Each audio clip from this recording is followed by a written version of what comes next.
In the interest of full disclosure, my regular subscribers should not watch this video. There'll be nothing calm, measured, reasonable, or rational about it. In fact, it'll be downright immature.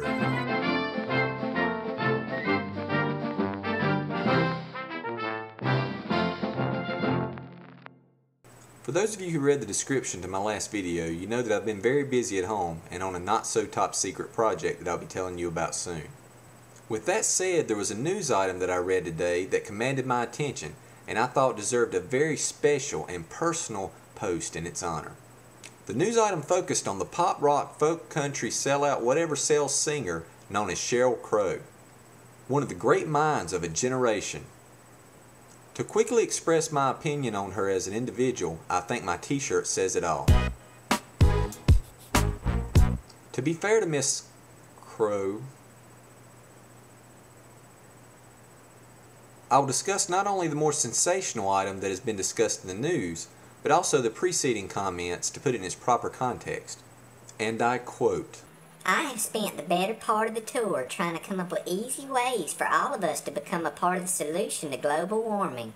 Because when Americans think of unbiased, analytical, and actionable measures and solutions, we think of Sheryl Crow.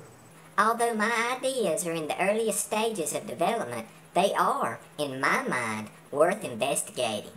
When you mention the earliest stages of development, would you compare your ideas to those of a child, a fetus, or perhaps a zygote?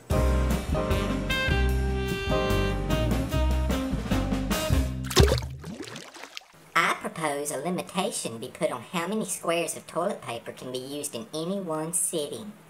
Sheryl, I'm going to speak slowly because I don't believe you understand what you've said. You are proposing legislation, an effort to form a law regulating the quantity of toilet paper used per visit.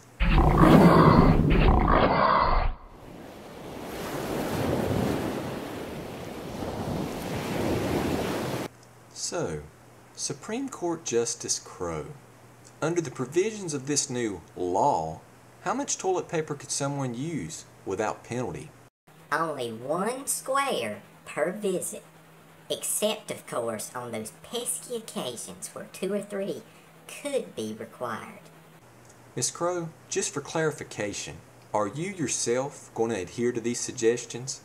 Or are you going to be like the majority of the Hollywood elite, implying that you are intellectually superior to the American public and expect us to conform to your country club ideology? For the record, I buy my toilet paper at a discount warehouse in bulk. I complain to my wife and son all the time about the amount of toilet paper we use. With that said, Miss Crow, you're an arrogant, self-serving, dim-witted idiot for even suggesting what I can do in my home in the United States of America. So unless you and some of the other Hollywood elite are going to goose step over to my home, I can do something childish like this, and there's nothing you can do about it. And by the way, if you can adequately clean your rear end with 1 sheet of toilet paper, I'd like you to demonstrate.